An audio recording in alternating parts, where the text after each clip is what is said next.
Jupiter a 79 lunes connues et les 4 plus grandes qui sont particulièrement intéressantes sont appelées les lunes galiléennes. Elles ont été nommées d'après Galileo Galilei qui les a découvertes au XVIIe siècle. Elles ont quelque chose en commun, mais en même temps, elles sont toutes très différentes. Europe est la plus petite des lunes galiléennes avec un diamètre de 3000 km. Elle tourne autour de Jupiter tous les 3 jours et demi.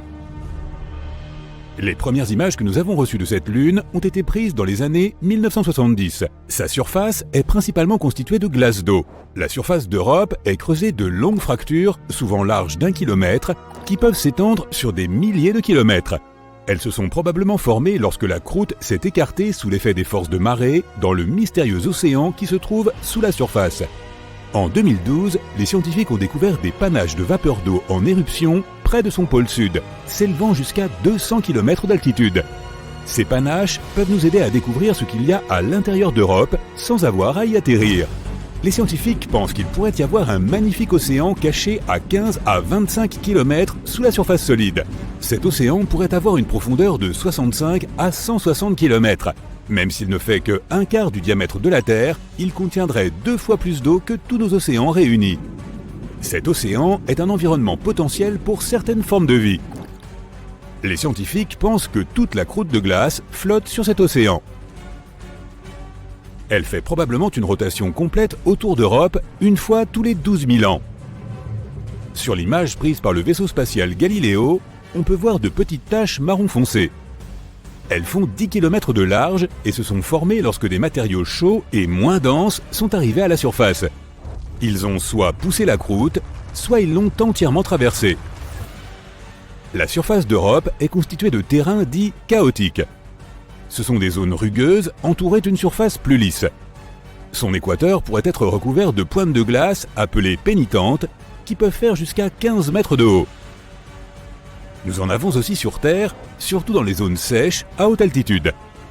Mais aucune d'entre elles n'est aussi grande que celle d'Europe. Notre Lune compte plus de 5000 grands cratères d'un diamètre de plus de 25 km. La surface d'Europe manque de cratères d'impact et ne semble pas avoir plus de 50 millions d'années. Cela signifie que la surface d'Europe change et se reforme en permanence. Cette Lune est glacée et est l'un des objets spatiaux solides les plus lisses de notre système solaire. Pour cette raison, elle est 5 fois plus brillante que notre Lune. Europe est soumise à un souffle constant de radiation provenant de Jupiter. Il est tellement fort que nous ne tiendrions même pas une journée là-bas. Europe est 5 fois plus éloignée du centre de notre système solaire que la Terre, ce qui signifie qu'elle ne reçoit presque pas de chaleur du Soleil. Elle peut donc rester gelée, puisque la température moyenne est de moins 160 degrés Celsius à l'équateur et de moins 220 degrés Celsius au pôle. Il y a environ 40 ans, la sonde spatiale Voyager 1 s'est approchée de la lune rocheuse Io et a découvert que c'est une championne volcanique de notre système solaire. Io est la 5e lune la plus proche de Jupiter. Elle a 4,5 milliards d'années, presque le même âge que Jupiter elle-même. Sa taille est similaire à celle de notre Lune et elle a même une densité et une gravité similaires. De nombreuses lunes de notre système solaire sont composées de silicates et de glace d'eau, mais Io est faite de roches de fer et de silicates. Tu pourras voir de magnifiques aurores polaires sur Io. Comme cette lune tourne autour de Jupiter, les aurores changent de luminosité en permanence, mais elles sont toujours là. Io est relativement proche de Jupiter, à près de 420 000 km au-dessus du sommet de ses nuages. Si tu pouvais te tenir sur Io et regarder Jupiter, elle apparaîtrait presque 40 fois plus grosse que notre Lune dans le ciel. Observer les étoiles là-bas serait incroyable. Io a besoin de 42,5 heures pour tourner autour de Jupiter. Notre Lune a besoin de presque un mois. À certains moments, l'effet de marée d'Io peut atteindre jusqu'à 100 mètres. C'est similaire à ce que nous avons sur Terre. La gravité de notre Lune provoque des marées océaniques. Io n'a pas d'océan, mais le sol lui-même bouge. Il monte et descend. Un peu comme un ascenseur qui monte et descend dans un immeuble de 30 étages. La gravité de Jupiter et de ses autres grosses lunes affecte Io. C'est pourquoi les marées du sol solide à sa surface sont plus de 5 fois supérieures aux plus hautes marées océaniques de notre planète. Tout cela rend Io si chaude à l'intérieur que certains de ses matériaux internes fondent, bouillonnent et tentent de s'échapper par tous les moyens possibles. Cela finit par créer un trou dans le sol qui se transforme ensuite en volcan. En termes volcaniques, Io est le corps le plus actif de notre système solaire. Elle en compte plus de 400, dont 150 sont en éruption permanente. Certains d'entre eux projettent leur panache de gaz chaud à 320 km dans l'espace. Il serait difficile de s'y promener car il s'agit essentiellement d'un monde assez intense de plaines inondées de roches liquides, d'énormes coulées de lave, de multiples lacs de lave et de montagnes géantes qui s'effondrent. Ganymède, la plus grande lune connue du système solaire, abrite aussi le plus grand océan d'eau. Elle est 26% plus grande que Mercure en termes de volume, mais elle est moins dense. Cette lune géante possède une épaisse croûte de glace d'eau de 145 km de profondeur. Il pourrait y avoir un énorme océan d'eau liquide en dessous, s'étendant sur 100 km de profondeur, ce qui est environ 10 fois plus profond que le point le plus profond des océans sur Terre. La sonde spatiale Voyager y a aussi détecté des calottes polaires faites de givre d'eau. Ganymède est composée à moitié de roches et à moitié d'eau, y compris de minuscules quantités de métaux et de glace. Son atmosphère est très fine et ne contient pas d'oxygène. Son océan ne contient très probablement pas de vie. La Terre est un excellent exemple de la façon dont certains microbes et créatures peuvent survivre en profondeur sans la lumière du Soleil. Mais l'océan de Ganymède est si profond et la pression est si forte que l'eau au fond est probablement comprimée et redevient de la glace. Certaines formes de vie dans les zones les plus profondes de notre océan survivent grâce aux évents géothermiques qui éjectent des minéraux. Comme il y a probablement une épaisse couche de glace entre l'océan et le noyau, ce n'est pas le cas sur Ganymède. Mais l'océan y est salé et comporte plusieurs couches divisées par des couches de glace. S'il y a la moindre chance d'y trouver une forme de vie, elle pourrait se trouver dans la partie où le noyau rocheux est en contact avec la couche glacée la plus interne. Sans toute cette eau et cette glace, Ganymède est la seule lune de tout le système solaire à posséder un champ magnétique. Cela est rendu possible par son noyau liquide. Ganymède fait le tour de Jupiter environ une fois tous les 7 jours. Son orbite est excentrique, c'est-à-dire qu'à certains moments, elle est plus proche de Jupiter. Ganymède, Io et Europe ont des forces gravitationnelles qui s'influencent mutuellement. Le temps que Ganymède tourne autour de Jupiter une fois, Europe effectue 2 orbites et Io en fait 4.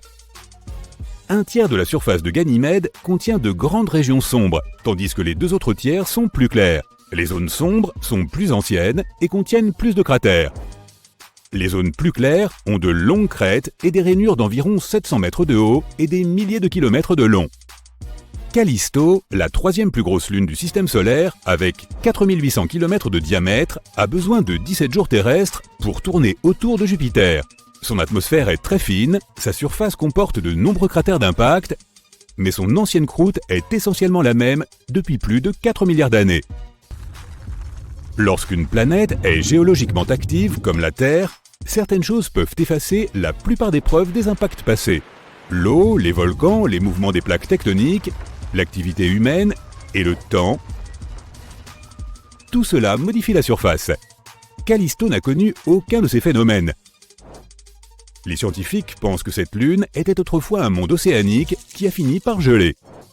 Elle a été frappée par des météores de temps en temps, mais elle est globalement restée intacte. Pourtant, elle possède des cratères assez impressionnants, comme Valhalla, le plus grand cratère à anneaux multiples de notre système solaire, qui mesure 4000 km de diamètre. Les principaux cratères sur Callisto contiennent plus d'anneaux que ceux des autres corps célestes. Ce qui a frappé cette lune était suffisamment gros pour avoir perforé la fine croûte, ce qui a permis à l'eau de se répandre à la surface. Et sous cette fine croûte, il pourrait y avoir un océan salé ou de la glace molle. La sonde spatiale Galileo a détecté que le champ magnétique de Jupiter ne pouvait pas traverser cette lune, probablement à cause d'une couche d'eau d'au moins 10 km d'épaisseur. C'est pourquoi il est difficile d'explorer Callisto. Les lunes comme Europe ont des évents qui éjectent l'eau des océans souterrains. Mais pour explorer Callisto et en découvrir davantage sur son passé, il faudrait utiliser la méthode ancienne, creuser à travers la croûte. Si nous voulions explorer les parties extérieures de notre système solaire, Callisto serait un endroit idéal, car les radiations de Jupiter ne l'atteignent pas. Nous y serions donc plus en sécurité que sur certaines autres lunes intérieures. Alerte aux ouragans! Tout le monde se cache. La vitesse du vent dehors est de plus de 120 km/h. Cela semble beaucoup, mais voici une tempête qui se déplace à 645 km/h. Attends, de telles vitesses sont possibles? Eh oui, mais pour assister à une tempête aussi puissante, tu devras te rendre jusqu'à Jupiter. Alors que le voyage commence. La planète est énorme, près de 1300 terres pourraient tenir à l'intérieur de cette géante. Elle est aussi incroyablement chaude, les températures atteignant environ 23 800 degrés Celsius au cœur de la planète. Malheureusement, tu ne peux pas atterrir à la surface de Jupiter, car étant une géante gazeuse, elle n'a pas de surface solide. Mais tu peux aller plus loin dans l'atmosphère de Jupiter. Regarde ces épais nuages bruns, jaunes, rouges et blancs qui glissent tout autour. Ce sont eux qui donnent à la planète son aspect coloré et un peu strié.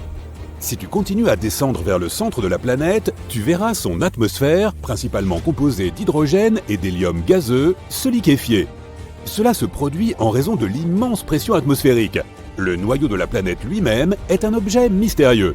Les scientifiques n'ont toujours pas compris s'il s'agit d'une boule d'un épais liquide en fusion ou d'une roche solide dont la masse serait 14 à 18 fois supérieure à celle de la Terre. De toute façon, l'exploration de Jupiter n'est pas le but principal de ton voyage. Et non, tu t'es rendu ici pour voir la Grande Tache Rouge. C'est une énorme tempête qui fait rage dans l'hémisphère sud de la géante gazeuse. Ses plus hautes strates s'élèvent à plus de 8 km au-dessus du sommet des nuages environnants. La tempête elle-même est 1,3 fois plus grande que notre planète. En 2017, la sonde spatiale Juno de la NASA a réussi à collecter de nombreuses données sur la tache rouge. Et il s'est avéré que cette tempête monstrueuse descendait à plus de 320 km dans l'atmosphère de la planète. C'est 30 à 100 fois plus profond que n'importe quel océan sur Terre. Mais ces mesures sont probablement imprécises, et les véritables racines de la tempête pourraient être encore plus étendues. La Grande Tache Rouge est plus froide que le reste de l'atmosphère. Et n'oublie pas que les températures de Jupiter sont de moins 148 degrés Celsius au sommet des nuages. En revanche, plus on se rapproche du noyau, plus il fait chaud. Mystérieusement, les températures les plus élevées jamais enregistrées sur la géante gazeuse se sont produites dans l'atmosphère juste au-dessus de la Grande Tache Rouge. Là, la chaleur a atteint 1300 degrés Celsius. Cette température est plus élevée que celle de la lave sur notre planète. Les astronomes pensent que les turbulences causées par la tempête seraient capables de produire des ondes gravitationnelles et sonores qui pourraient être responsables de cette surchauffe. Mais la tempête elle-même est plus chaude en bas qu'en haut. Cela fait plus de 150 ans que les gens observent le vortex en mouvement sur Jupiter. Il y a quelque temps, les astronomes ont prédit qu'il allait progressivement ralentir et devenir plus petit, voire disparaître complètement. Mais cela ne s'est pas avéré être le cas. Après avoir analysé toutes les données recueillies à l'aide du télescope spatial Hubble, les chercheurs ont été déconcertés de découvrir que les vents, aux confins extérieurs de la tempête, avaient en fait pris de la vitesse. La variation de la vitesse du vent n'est pas supérieure à 2,5 km/h au cours d'une année terrestre. C'est un changement infime. Mais aussi petite que soit cette différence, elle est tout de même significative. La vitesse du vent au bord de la tempête peut atteindre une vitesse ahurissante de 650 km/h. C'est plus rapide que les tornades de la Terre. En même temps, si tu te trouvais au centre de la Grande Tache Rouge, tu ne serais pas si impressionné. Les vents s'y déplacent beaucoup plus lentement. Les scientifiques ont dû relever de nombreux défis lorsqu'ils ont essayé de résoudre le mystère qu'est la Grande Tache Rouge. On ne sait pas très bien ce qui alimente la tempête. Cela peut-il être dû à la nature de sa planète d'origine ? Comme il s'agit d'une géante gazeuse, Jupiter n'a pas de sol solide, il n'y a donc pas de friction, ce qui pourrait être la seule chose capable d'atténuer la tempête. Les gaz chauds de l'atmosphère de la planète sont toujours en mouvement. Ils montent, descendent, tourbillonnent, tout comme sur notre planète où l'air plus frais et plus chaud se mélangent et se fondent l'un dans l'autre, formant des tempêtes gigantesques qui tournent sur elles-mêmes. Les astronomes pensent qu'autrefois, plusieurs immenses tempêtes ont pu se réunir et créer la Grande Tache Rouge. Et maintenant, elles continuent de tourner en attirant constamment des gaz froids des profondeurs et des gaz chauds en altitude. De plus, la tempête pourrait absorber d'autres cyclones plus petits. Cela rend la Grande Tache Rouge encore plus puissante. Malheureusement, les épais nuages sur Jupiter ne permettent pas aux astronomes de voir ce qui se passe dans la basse atmosphère de la planète. Les scientifiques spéculent depuis des décennies sur ce qui pourrait se cacher sous la grande tache rouge. S'agit-il d'un volcan massif? Peu probable. Jupiter est principalement composée de gaz, et elle n'a pas de croûte qui pourrait se fissurer, laissant la lave s'échapper de l'intérieur de la planète. Il existe également quelques théories expliquant pourquoi la tempête possède cette couleur caractéristique. Elle varie du blanc et du rose pâle à l'orange vif en passant par un rouge brique. Certains scientifiques pensent que la réponse se trouve profondément sous la grande tache rouge, plus près de la surface de la planète. Une couche de gaz incolore pourrait réagir au rayonnement UV provenant du Soleil. C'est probablement ce qui donne à la tempête sa couleur rouge. Mais pour l'instant, ce n'est encore qu'une théorie. Maintenant, tu en sais à peu près autant que nous. Jupiter n'est pas la seule planète qui peut se targuer de sa tempête géante. Une autre, aussi vaste que notre planète natale, fait rage sur Saturne. On l'appelle la Grande Tache Blanche. C'est pratique pour les différencier. La tempête a une traîne de nuages blancs qui encercle toute la planète, et elle se produit tous les 30 ans environ. Cette tempête démarre effectivement comme une tache, mais ensuite elle commence à s'étirer et à s'étendre. Les astronomes ont découvert que la Grande Tache Blanche était en fait un énorme système d'orage. Et au sommet de la tempête, les éclairs peuvent jaillir plus de 10 fois par seconde. Mais le principal mystère concernant la Grande Tache Blanche est de savoir d'où elle tire son énergie. Certains scientifiques pensent qu'elle pourrait être alimentée par le Soleil, d'autres affirment que la configuration des nuages de la tempête n'a de sens que s'il existe une source interne de chaleur qui puisse alimenter les vents. Quoi qu'il en soit, les violentes tempêtes sur différentes planètes du système solaire ne sont pas le seul mystère spatial qui rende les astronomes perplexes. Passons à Pluton, la plus grande planète naine connue du système solaire, et explorons son atmosphère.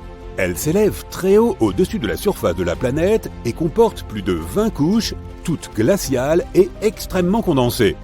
Par ailleurs, notre Lune a aussi une sorte d'atmosphère. Appelée exosphère, elle est composée d'hélium, de néon et d'argon. Elle est 10 000 milliards de fois moins dense que l'atmosphère de la Terre. En voyageant dans l'espace, fais attention aux trous noirs. Un trou noir est un endroit où la gravité est si forte que même la lumière ne peut pas en sortir. Mais les trous noirs peuvent parfois se comporter comme des volcans galactiques supermassifs. De temps en temps, ils s'enflamment, mais au lieu de cracher de la lave, ils produisent d'énormes quantités d'énergie. Et ce phénomène laisse des trous béants dans la matière et le gaz environnant. Il y a peu de temps, les scientifiques ont découvert l'un des plus grands cratères de l'univers. Les radiotélescopes et autres télescopes à rayons X ont détecté un trou noir supermassif qui a piqué une crise il y a de très nombreuses années. Cela s'est produit dans un amas de galaxies situé à environ 390 millions d'années-lumière de la Terre. Le cratère que cet événement a laissé derrière lui pourrait contenir 15 galaxies semblables à la Voie lactée. Oui, même moi ça me dépasse un peu. Pendant ton voyage à travers l'espace, réfléchis bien avant d'atterrir sur des planètes inconnues. Sinon, tu risques de te retrouver dans un endroit comme K2 141b. C'est une planète située en dehors de notre système solaire.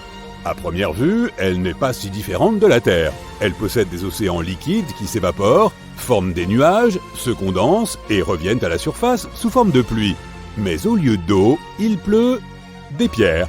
La surface de cette exoplanète est recouverte de mers de lave profondes de plusieurs dizaines de kilomètres. Les températures sur K2 141b atteignent... Imagine un monde immobile et glacé.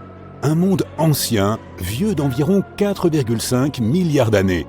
Les rayons du soleil le réchauffent à peine et il est recouvert d'une épaisse couche de glace.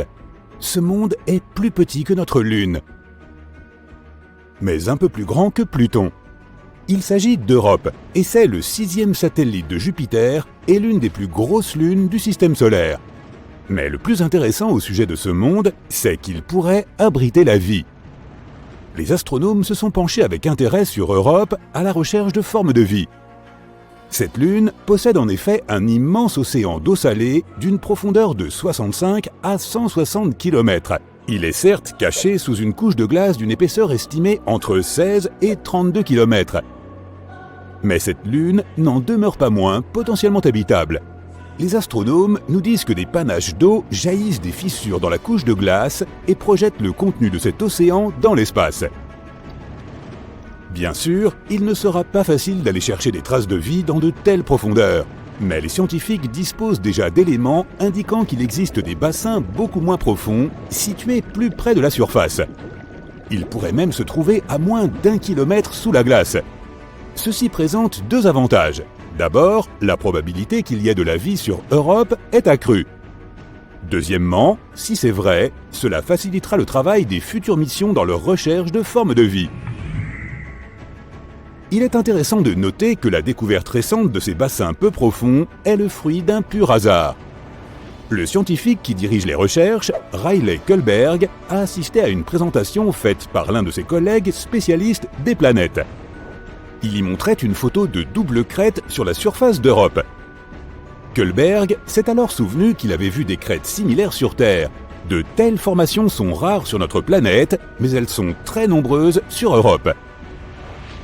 Des travaux ultérieurs ont suggéré que les crêtes de cette lune pourraient résulter d'un cycle bien précis, similaire à celui de la Terre.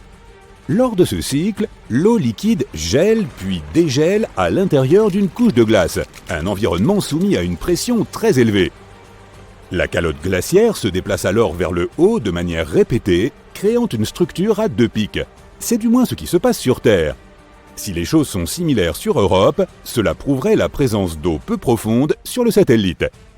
Bien sûr, la température, la pression et la composition chimique sont différentes sur Europe. Et on n'en sait pas encore beaucoup sur la nature de cette glace. Les scientifiques ne savent donc pas quelle est la profondeur ou la taille des poches d'eau, ni combien de temps il leur faut pour geler. Mais ce qui est plus ou moins clair, c'est que l'environnement sous toute cette glace est protégé des radiations de Jupiter qui frappent la surface du satellite.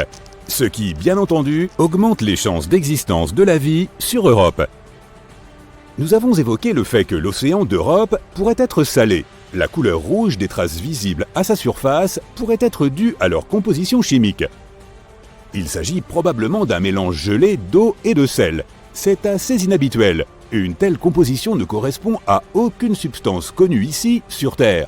Quant aux taches jaunes à la surface d'Europe, il pourrait s'agir de chlorure de sodium. Tu connais cette substance sous le nom de sel de table. Des scientifiques ont essayé de recréer les conditions qui règnent sur Europe en laboratoire. Ils ont découvert qu'en combinant de l'eau, du sel de table, des températures glaciales et une pression élevée, ils pouvaient obtenir un nouveau type de cristal solide. Cette substance pourrait exister à la fois au fond de l'océan d'Europe et à sa surface. En dehors de ces quelques faits, les chercheurs ne savent pas grand-chose. Ils espèrent obtenir davantage d'informations d'ici à 2030. À cette date, la mission Europa Clipper, lancée par la NASA, atteindra probablement Europe. Cette mission effectuera plusieurs survols rapprochés et tentera de déterminer si une quelconque forme de vie peut y exister. La mission JUICE, ou Jupiter Icy Moons Explorer, de l'Agence spatiale européenne, se rendra également sur Europe dans les prochaines années. Mais Europe n'est pas le seul endroit du système solaire susceptible d'abriter la vie. En 2003, Mars Express, une sonde lancée par l'Agence spatiale européenne, a découvert du méthane dans l'atmosphère de Mars. Sur notre planète, la majeure partie de ce gaz est produite par des créatures vivantes, par exemple par le bétail lorsqu'il digère ses aliments. Mais les scientifiques pensent que le méthane est resté stable dans l'atmosphère martienne pendant environ 300 ans. En 2006, il a presque entièrement disparu de la planète rouge. Et cela s'est produit 600 fois plus vite que ne le prévoyaient les modèles des chercheurs. La question est donc de savoir ce qui a généré ce gaz et où il est parti. Un autre mystère martien concerne les microbes qui pourraient dormir sous la surface. Ils pourraient avoir été protégés des radiations pendant des millions d'années. Des scientifiques ont simulé les conditions martiennes en laboratoire pour vérifier si c'était possible. Et ils ont eu la surprise de constater que des bactéries pouvaient facilement survivre dans de telles conditions pendant 280 millions d'années. Cela signifie que si la vie a existé sur Mars, nous pourrions en trouver la preuve dans ses profondeurs en forant le sol de la planète. À l'heure actuelle, l'eau ne coule pas sur Mars et les cellules et les spores se dessécheraient tout simplement. De plus, la température de la surface est similaire à celle de la glace sèche. En d'autres termes, la planète est profondément gelée. Pourtant, il pourrait exister 6 types de bactéries et de champignons sous le sol de Mars. La plus probable d'entre elles est surnommée bactérie Conan, car elle est très résistante. L'avenir nous en dira plus. Passons maintenant à Vénus. En 2020, des scientifiques ont annoncé que dans l'atmosphère toxique de Vénus, quelque chose semblait indiquer la présence de la vie. Hélas, les scientifiques ne disposaient d'aucune preuve, car ils n'avaient pas la possibilité de collecter des spécimens de microbes ni de prendre des photos. Mais ils ont affirmé avoir découvert une substance chimique appelée phosphine, et ce fut un événement important. Si ce n'était pas un élément encore inconnu qui produisait ce gaz, il pouvait s'agir d'une forme de vie microbienne. La phosphine est composée de 3 atomes d'hydrogène et d'1 atome de phosphore. Ce gaz est toxique pour toute forme de vie dépendant de l'oxygène, par exemple pour l'homme. Sur notre planète, la phosphine se trouve dans des endroits où il n'y a pas ou peu d'oxygène, comme dans les marécages. Ce gaz est produit par des mélanges de bactéries. Il peut également être produit de manière industrielle. Mais il ne devrait pas y avoir de phosphine dans l'atmosphère de Vénus. Ce gaz a besoin d'une pression et de température bien précises, ainsi que d'immenses quantités d'hydrogène. Il ne serait pas étonnant d'en trouver sur Saturne ou Jupiter, les fameuses géantes gazeuses. Mais sur Vénus, c'est très inattendu. Il est impossible que la phosphine soit produite naturellement sur cette planète. De minuscules quantités peuvent être créées lors d'éruptions volcaniques, d'orages ou lorsque des minéraux sont projetés ou que des météorites pénètrent dans l'atmosphère. Mais les scientifiques ont cru en avoir observé des quantités très importantes. Cela aurait dû éveiller leurs soupçons, mais ils étaient trop heureux de leur découverte. Selon eux, cela pouvait donc signifier qu'il y avait de la vie sur Vénus. Mais même si ce gaz a été créé par des organismes, une question demeure. Comment ont-ils survécu sur cette planète ? Sur la nôtre, certains microbes peuvent vivre dans des environnements dont l'acidité atteint 5%, mais pas plus. Or, sur Vénus, les nuages sont presque entièrement constitués d'acide, avec plus de 90% d'acide sulfurique. L'atmosphère de cette planète est également 50 fois plus sèche que l'endroit le plus sec de notre planète. En 2022, grâce à des télescopes à très haute résolution, on a pu déterminer qu'il n'y avait pas de phosphine dans l'atmosphère de Vénus. Et s'il y en avait, ce n'était qu'une très petite quantité. Nous devons donc continuer à chercher des traces de vie dans des régions encore plus éloignées. Jupiter a 79 lunes connues et les 4 plus grandes qui sont particulièrement intéressantes sont appelées les lunes galiléennes. Elles ont été nommées d'après Galileo Galilei qui les a découvertes au XVIIe siècle. Elles ont quelque chose en commun, mais en même temps, elles sont toutes très différentes. Europe est la plus petite des lunes galiléennes avec un diamètre de 3000 km. Elle tourne autour de Jupiter tous les 3 jours et demi. Les premières images que nous avons reçues de cette lune ont été prises dans les années 1970. Sa surface est principalement constituée de glace d'eau. La surface d'Europe est creusée de longues fractures, souvent larges d'1 kilomètre, qui peuvent s'étendre sur des milliers de kilomètres. Elles se sont probablement formées lorsque la croûte s'est écartée sous l'effet des forces de marée dans le mystérieux océan qui se trouve sous la surface. En 2012, les scientifiques ont découvert des panaches de vapeur d'eau en éruption près de son pôle sud, s'élevant jusqu'à 200 km d'altitude. Ces panaches peuvent nous aider à découvrir ce qu'il y a à l'intérieur d'Europe sans avoir à y atterrir. Les scientifiques pensent qu'il pourrait y avoir un magnifique océan caché à 15 à 25 km sous la surface solide. Cet océan pourrait avoir une profondeur de 65 à 160 km. Même s'il ne fait que 1/4 du diamètre de la Terre, il contiendrait 2 fois plus d'eau que tous nos océans réunis. Cet océan est un environnement potentiel pour certaines formes de vie. Les scientifiques pensent que toute la croûte de glace flotte sur cet océan. Elle fait probablement une rotation complète autour d'Europe une fois tous les 12 000 ans. Sur l'image prise par le vaisseau spatial Galileo, on peut voir de petites taches marron foncé. Elles font 10 km de large et se sont formées lorsque des matériaux chauds et moins denses sont arrivés à la surface. Ils ont soit poussé la croûte, soit ils l'ont entièrement traversée. La surface d'Europe est constituée de terrains dits chaotiques. Ce sont des zones rugueuses entourées d'une surface plus lisse. Son équateur pourrait être recouvert de pointes de glace appelées pénitentes qui peuvent faire jusqu'à 15 mètres de haut. Nous en avons aussi sur Terre, surtout dans les zones sèches à haute altitude. Mais aucune d'entre elles n'est aussi grande que celle d'Europe. Notre Lune compte plus de 5000 grands cratères d'un diamètre de plus de 25 km. La surface d'Europe manque de cratères d'impact et ne semble pas avoir plus de 50 millions d'années. Cela signifie que la surface d'Europe change et se reforme en permanence. Cette lune est glacée et est l'un des objets spatiaux solides les plus lisses de notre système solaire. Pour cette raison, elle est 5 fois plus brillante que notre lune. Europe est soumise à un souffle constant de radiation provenant de Jupiter. Il est tellement fort que nous ne tiendrions même pas une journée là-bas. Europe est 5 fois plus éloignée du centre de notre système solaire que la Terre, ce qui signifie qu'elle ne reçoit presque pas de chaleur du Soleil. Elle peut donc rester gelée, puisque la température moyenne est de moins 160 degrés Celsius à l'équateur et de moins 220 degrés Celsius au pôle. Il y a environ 40 ans, la sonde spatiale Voyager 1 s'est approchée de la lune rocheuse Io et a découvert que c'est une championne volcanique de notre système solaire.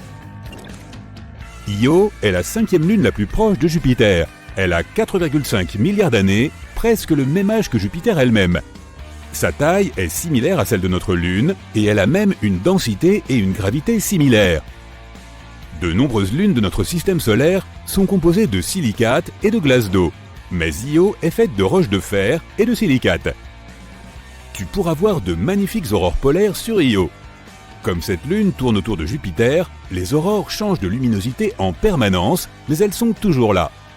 Io est relativement proche de Jupiter, à près de 420 000 km au-dessus du sommet de ses nuages. Si tu pouvais te tenir sur Io et regarder Jupiter, elle apparaîtrait presque 40 fois plus grosse que notre Lune dans le ciel. Observer les étoiles là-bas serait incroyable. Io a besoin de 42,5 heures pour tourner autour de Jupiter. Notre Lune a besoin de presque un mois. À certains moments, l'effet de marée d'Io peut atteindre jusqu'à 100 mètres. C'est similaire à ce que nous avons sur Terre. La gravité de notre Lune provoque des marées océaniques. Io n'a pas d'océan, mais le sol lui-même bouge. Il monte et descend. Un peu comme un ascenseur qui monte et descend dans un immeuble de 30 étages. La gravité de Jupiter et de ses autres grosses lunes affecte Io. C'est pourquoi les marées du sol solide à sa surface sont plus de 5 fois supérieures aux plus hautes marées océaniques de notre planète. Tout cela rend Io si chaude à l'intérieur que certains de ses matériaux internes fondent, bouillonnent et tentent de s'échapper par tous les moyens possibles.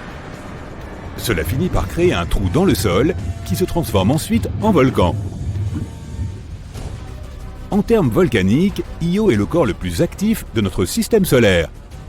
Elle en compte plus de 400, dont 150 sont en éruption permanente.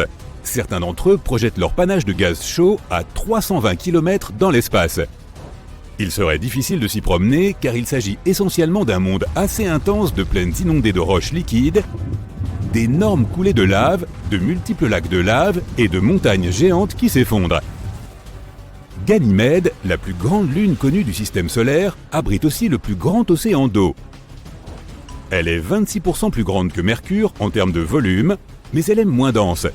Cette lune géante possède une épaisse croûte de glace d'eau de 145 km de profondeur. Il pourrait y avoir un énorme océan d'eau liquide en dessous, s'étendant sur 100 km de profondeur, ce qui est environ 10 fois plus profond que le point le plus profond des océans sur Terre.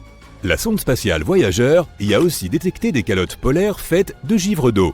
Ganymède est composée à moitié de roches et à moitié d'eau, y compris de minuscules quantités de métaux et de glace. Son atmosphère est très fine et ne contient pas d'oxygène. Son océan ne contient très probablement pas de vie. La Terre est un excellent exemple de la façon dont certains microbes et créatures peuvent survivre en profondeur sans la lumière du Soleil. Mais l'océan de Ganymède est si profond et la pression est si forte que l'eau au fond est probablement comprimée et redevient de la glace. Certaines formes de vie dans les zones les plus profondes de notre océan survivent grâce aux évents géothermiques qui éjectent des minéraux. Comme il y a probablement une épaisse couche de glace entre l'océan et le noyau, ce n'est pas le cas sur Ganymède. Mais l'océan y est salé et comporte plusieurs couches divisées par des couches de glace. S'il y a la moindre chance d'y trouver une forme de vie, elle pourrait se trouver dans la partie où le noyau rocheux est en contact avec la couche glacée la plus interne. Sans toute cette eau et cette glace, Ganymède est la seule lune de tout le système solaire à posséder un champ magnétique. Cela est rendu possible par son noyau liquide. Ganymède fait le tour de Jupiter environ une fois tous les 7 jours. Son orbite est excentrique, c'est-à-dire qu'à certains moments, elle est plus proche de Jupiter. Ganymède, Io et Europe ont des forces gravitationnelles qui s'influencent mutuellement. Le temps que Ganymède tourne autour de Jupiter une fois, Europe effectue 2 orbites et Io en fait 4. Un tiers de la surface de Ganymède contient de grandes régions sombres, tandis que les 2 autres tiers sont plus clairs. Les zones sombres sont plus anciennes et contiennent plus de cratères. Les zones plus claires ont de longues crêtes et des rainures d'environ 700 mètres de haut et des milliers de kilomètres de long. Callisto, la 3e plus grosse lune du système solaire, avec 4800 km de diamètre, a besoin de 17 jours terrestres pour tourner autour de Jupiter. Son atmosphère est très fine, sa surface comporte de nombreux cratères d'impact, mais son ancienne croûte est essentiellement la même depuis plus de 4 milliards d'années. Lorsqu'une planète est géologiquement active, comme la Terre, certaines choses peuvent effacer la plupart des preuves des impacts passés. L'eau, les volcans, les mouvements des plaques tectoniques, l'activité humaine et le temps. Tout cela modifie la surface. Callisto n'a connu aucun de ces phénomènes. Les scientifiques pensent que cette lune était autrefois un monde océanique qui a fini par geler. Elle a été frappée par des météores de temps en temps, mais elle est globalement restée intacte. Pourtant, elle possède des cratères assez impressionnants, comme Valhalla, le plus grand cratère à anneaux multiples de notre système solaire, qui mesure 4000 km de diamètre. Les principaux cratères sur Callisto contiennent plus d'anneaux que ceux des autres corps célestes. Ce qui a frappé cette lune était suffisamment gros pour avoir perforé la fine croûte, ce qui a permis à l'eau de se répandre à la surface. Et sous cette fine croûte, il pourrait y avoir un océan salé ou de la glace molle. La sonde spatiale Galileo a détecté que le champ magnétique de Jupiter ne pouvait pas traverser cette lune, probablement à cause d'une couche d'eau d'au moins 10 km d'épaisseur. C'est pourquoi il est difficile d'explorer Callisto. Les lunes comme Europe ont des évents qui éjectent l'eau des océans souterrains. Mais pour explorer Callisto et en découvrir davantage sur son passé, il faudrait utiliser la méthode ancienne, creuser à travers la croûte. Si nous voulions explorer les parties extérieures de notre système solaire, Callisto serait un endroit idéal, car les radiations de Jupiter ne l'atteignent pas. Nous y serions donc plus en sécurité que sur certaines autres lunes intérieures. Des centaines de vaisseaux spatiaux diplomatiques décollent de la Terre et se dirigent vers l'espace. Lorsqu'ils atteignent leur destination, ils sont accueillis par des vaisseaux extraterrestres. C'est le premier contact de l'humanité avec une civilisation extraterrestre. On a réussi à les détecter il n'y a pas si longtemps, dans un système stellaire très proche de chez nous. Celui de Proxima Centauri. Cette étoile, une naine rouge, est la plus proche de notre système solaire. Elle est 7 fois plus petite que notre Soleil, et donc seulement 50% plus grande que Jupiter. Mais Proxima Centauri est 8 fois plus lumineuse que le Soleil. Ce système stellaire se trouve à 4,2 années-lumière. C'est le temps qu'il faut à un photon pour voyager de cette étoile à la Terre. À titre de comparaison, il ne faut que 8 minutes à la lumière du Soleil pour atteindre notre planète. Si tu décidais de te rendre sur Proxima Centauri, il te faudrait environ 73 000 ans avec une fusée classique. C'est plus long que l'existence même de notre civilisation intelligente. Mais ce n'est pas l'étoile elle-même qui nous intéresse, c'est la planète qui est en orbite autour d'elle. Il s'agit de Proxima Centauri b. Elle est 17% plus grande que la Terre et environ 10% plus lourde. Elle tourne autour de son étoile à une distance de 7,3 millions de kilomètres. À titre de comparaison, la Terre est à 150 millions de kilomètres du Soleil, soit 20 fois plus loin. Mais l'étoile haute, Proxima Centauri, est une naine rouge. Elle n'émet pas autant de lumière et de chaleur que notre Soleil. La planète Proxima Centauri b se trouve donc en plein dans la zone habitable de l'étoile. Elle est située à une distance si parfaite de son étoile mère qu'il n'y fait pas trop chaud et qu'elle ne se transforme pas non plus en un bloc de glace. En d'autres termes, la température qui y règne permet à l'eau d'exister à l'état liquide. Cela signifie que Proxima Centauri b pourrait abriter la vie. Mais d'autres observations de la planète ternissent quelque peu le tableau. L'étoile haute est très instable. Sa luminosité change trop fréquemment. En 2017, les astronautes ont été témoins d'un flash catastrophique. L'étoile a accru sa luminosité près de 1000 fois pendant 10 secondes. Avant cela, il y a eu un autre flash, plus faible. La planète a reçu une énorme quantité de radiation. S'il y avait eu de la vie là-bas, cette éruption l'aurait complètement anéantie. Dans l'ensemble, Proxima Centauri b reçoit environ 400 fois plus de rayons X que la Terre. Les organismes vivants complexes ne peuvent pas vivre dans de telles conditions. Les scientifiques affirment que même s'il y avait une atmosphère et un océan sur Proxima Centauri b, Ce rayonnement constant les ferait tout simplement disparaître de la planète.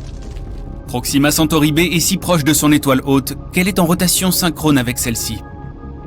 Cela signifie qu'un côté de la planète est toujours tourné vers l'étoile, tout comme la Lune est toujours tournée vers la Terre du même côté. Cela signifie qu'une seule face de la planète reçoit cette terrible quantité de radiation.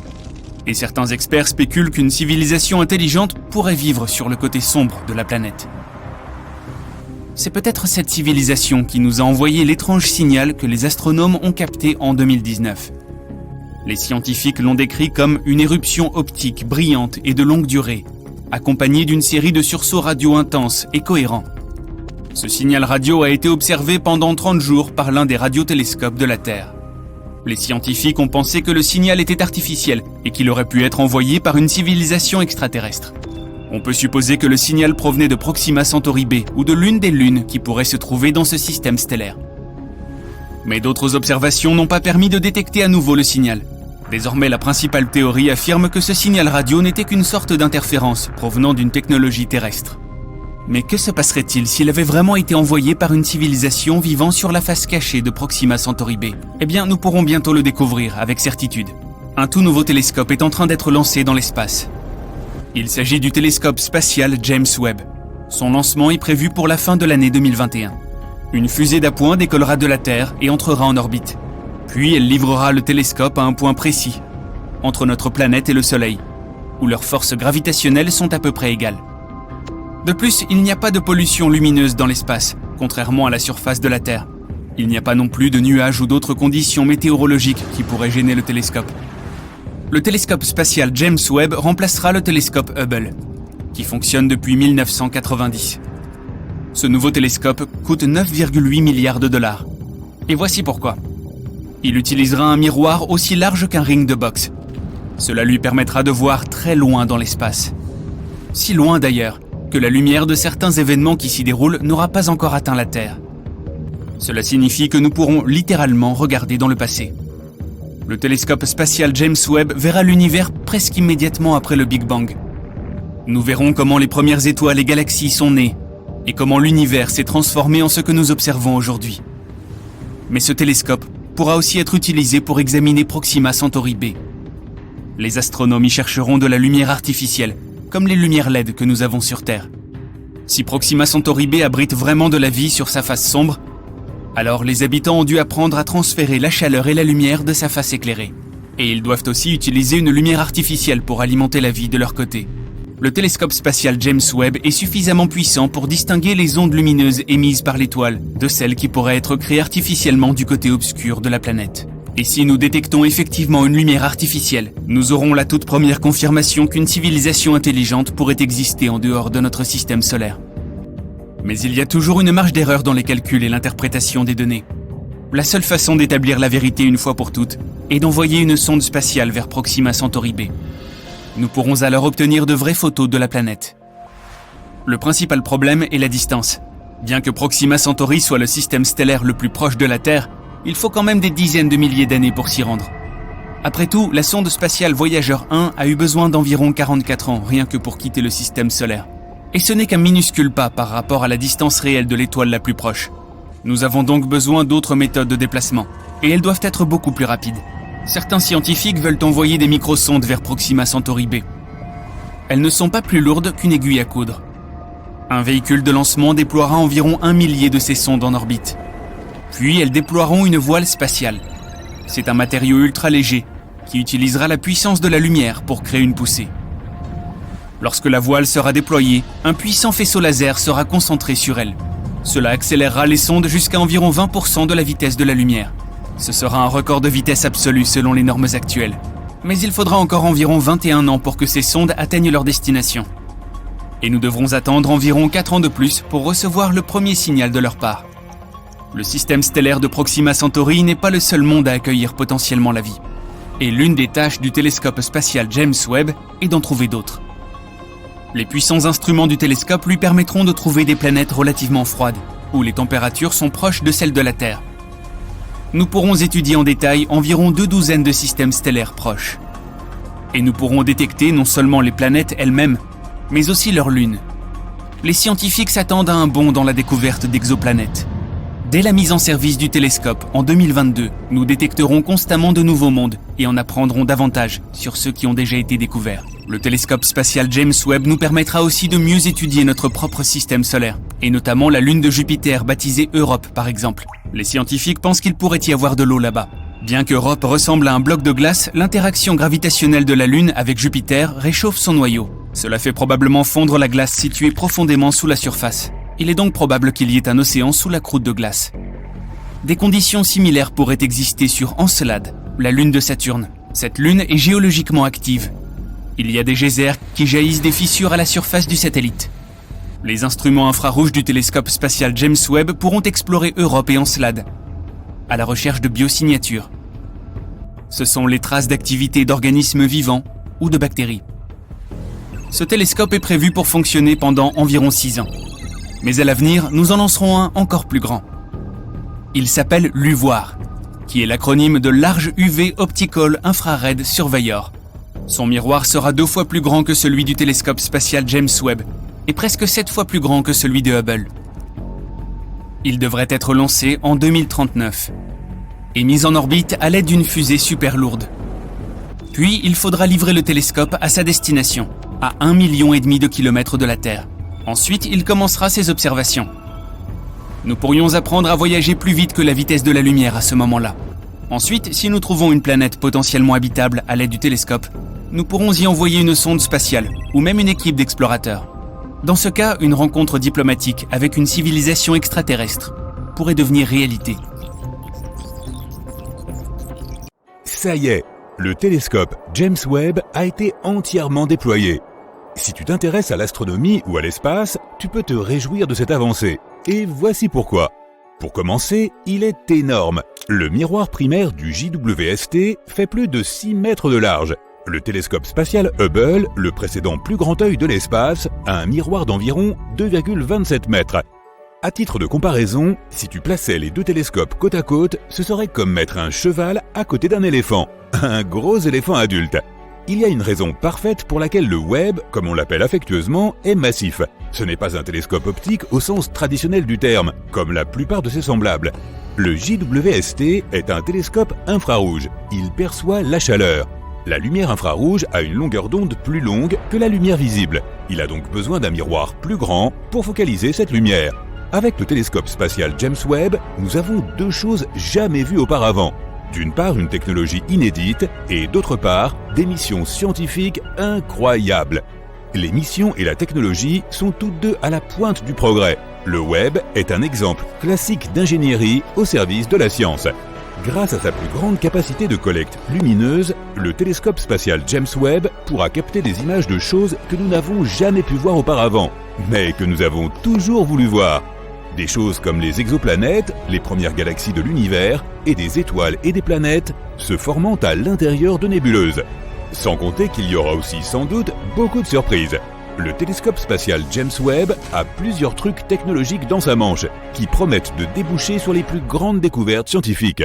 Le Webb possède un coronographe, qui plus est, très spécial. Le coronographe est l'outil qui permettra de prendre les premières vraies photos d'exoplanètes. Le coronographe bloque la lumière vive et ponctuelle des étoiles dont nous savons déjà qu'elles ont des planètes en orbite autour d'elles.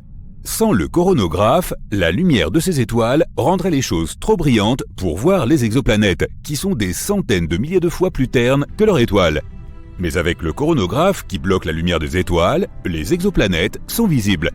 Et le coronographe du JWST peut bloquer la lumière d'une centaine d'étoiles en même temps. Nous pouvons nous attendre à un essaim d'exoplanètes. Cela nous amène au prochain gadget high-tech dont le JWST est équipé, un spectrographe sans fente. Habituellement, un spectrographe ordinaire a une fente pour permettre à un éclat de lumière d'entrer et d'être diffracté. La diffraction est la dispersion de la lumière pour révéler le spectre des longueurs d'onde qui la composent. Mais le travail du télescope spatial James Webb est si sensible qu'un éclat de lumière submergerait l'optique. Un spectrographe sans fente a donc été installé. La lumière des étoiles recueillie par le grand miroir est envoyée dans un câble en fibre optique pour n'envoyer qu'un seul point de lumière dans le spectroscope. Et c'est là que le grisme prend le relais. Sir Isaac Newton a utilisé un prisme pour découvrir le spectre de la lumière du Soleil, comme tu t'en souviens peut-être. Mais le web utilise un grisme. C'est un mot anglais fabriqué à partir de deux autres, grated prism, qui signifie prisme à grille. Cela signifie qu'il a de toutes petites rainures qui diffractent le point de lumière que le grand miroir envoie le long du câble en fibre optique et dans le spectrographe. La science qui consiste à lire un spectre de lumière s'appelle la spectroscopie. En analysant les spectres lumineux provenant des exoplanètes, le JWST déterminera quels gaz se trouvent dans l'atmosphère de celle-ci, ainsi que leur densité et même leur température. C'est une avancée incroyable dans nos connaissances. Nous serons capables de dire si une planète contient de l'oxygène ou de l'azote ou du méthane, voire d'autres gaz qui pourraient ou non indiquer que la planète est habitable. Une autre Terre peut-être.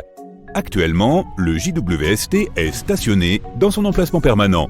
Contrairement au télescope spatial Hubble qui tourne autour de la Terre, le télescope spatial James Webb tourne autour du Soleil. Il orbite autour du Soleil à l'un des points d'équilibre gravitationnel entre le système Terre-Soleil. Il reste simplement là, n'utilisant pas ou très peu de carburant pour maintenir sa position. Comme la Terre est en orbite autour du Soleil, le James Webb stationne à un endroit qui est aussi en orbite autour du Soleil. Il existe 5 points d'équilibre gravitationnel entre la Terre et le Soleil. On les appelle les points de Lagrange, du nom de leur découvreur, Joseph-Louis Lagrange, au XVIIIe siècle. Le Webb est stationné sur le point L2, le deuxième des 5 points de Lagrange, qui se trouve à 1,5 million de kilomètres dans l'espace, bien au-delà de la Lune. Tout cela pour observer un point de lumière infrarouge. Mais d'abord, les ingénieurs doivent trouver ou acquérir ce point de lumière. Pour obtenir un point de lumière infrarouge, les 18 miroirs hexagonaux ont dû être dépliés depuis leur position à l'intérieur de la fusée Ariane qui a envoyé le Webb dans l'espace. Une fois les miroirs dépliés, leurs positions doivent être ajustées avec une précision microscopique pour que les 18 miroirs produisent une seule image. Plusieurs moteurs minuscules sont fixés à chaque segment de miroir pour effectuer ces ajustements. Ces moteurs, qui doivent être activés individuellement, vont progressivement tirer les segments de miroir en forme de nid d'abeille pour les aligner. C'est une partie essentielle de la mission et il faut des mois pour la mener à bien. Pour aligner les miroirs, afin de produire un seul point lumineux, le télescope spatial James Webb ne doit pas être secoué. Il doit être maintenu absolument immobile. Et cela nécessite 2 autres technologies de pointe, le pare-soleil et le refroidisseur cryogénique. Dans l'espace, la lumière directe du Soleil est très chaude et l'ombre est très froide. C'est pourquoi le télescope spatial James Webb a apporté son propre pare-soleil de haute technologie qui est énorme puisqu'il est aussi grand qu'un court de tennis. Composé de 5 couches individuelles de film Kapton d'1 mm d'épaisseur seulement, chaque couche du pare-soleil a dû être déployée individuellement à distance à l'aide d'un système de 8 moteurs et 139 actionneurs comprenant des milliers de pièces. Le but du pare-soleil est d'aider le JWST à rester froid. Plus il est froid, mieux c'est. Quant au refroidisseur cryogénique, il sert à le rendre encore plus froid. La température peut être mesurée de 3 façons différentes. En degrés Fahrenheit, où l'eau gèle à 32 degrés et bout à 212. En degrés Celsius, où l'eau gèle à 0 degrés et bout à 100 degrés.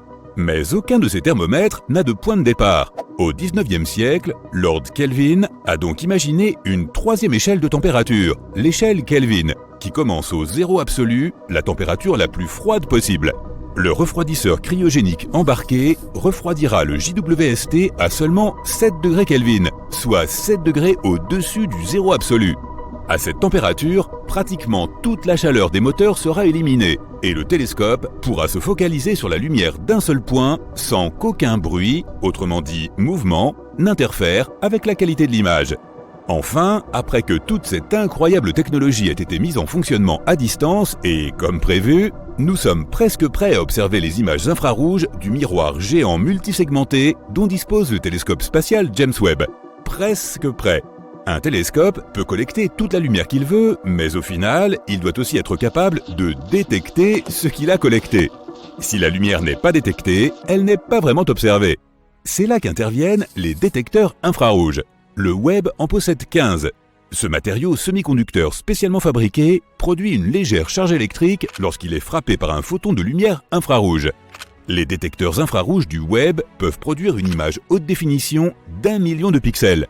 Quelques-uns des détecteurs peuvent même produire une image de 4 millions de pixels. Ils doivent être suffisamment durables pour durer 10 à 20 ans, sans se déformer ou se corrompre. tout en travaillant à 7 degrés au-dessus du zéro absolu. À eux seuls, les détecteurs infrarouges du JWST sont une merveille d'ingénierie. Mais de quoi vont-ils prendre des photos? On en vient aux missions du JWST. Elles sont aussi à la pointe du progrès. 70 des 280 premières observations cibles sont des exoplanètes. Y a-t-il une autre Terre? Quelles exoplanètes semblent habitables? Le télescope Webb fournira une analyse spectroscopique détaillée de l'atmosphère de milliers d'exoplanètes connues. Pour la première fois, nous verrons des images d'exoplanètes telles qu'elles apparaissent dans la lumière infrarouge. La cosmologie, l'étude de l'univers, est peut-être la mission principale du Webb. Les galaxies qui s'éloignent si vite que leur lumière est étirée dans l'infrarouge seront une cible de choix pour l'étude. Des centaines d'heures d'observation sont nécessaires pour recueillir la faible lumière infrarouge de ces premières galaxies formées après le Big Bang. Le JWST nous donnera une image de ce à quoi ressemblait l'univers naissant. Les astronomes apprendront de nouvelles informations sur l'énergie noire, qui est à l'origine de l'expansion de l'univers, et sur le rôle que jouent peut-être les trous noirs dans la formation des galaxies.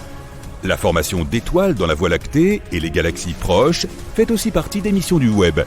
En donnant une image à des centaines de systèmes solaires se formant autour d'étoiles naissantes, les astronomes établiront une histoire précise du développement des systèmes solaires. Désormais, les faits remplaceront la théorie et un grand pas en avant sera fait dans notre compréhension de l'espace. Le télescope spatial James Webb est un projet audacieux qui marquera un jalon important dans l'histoire de la science.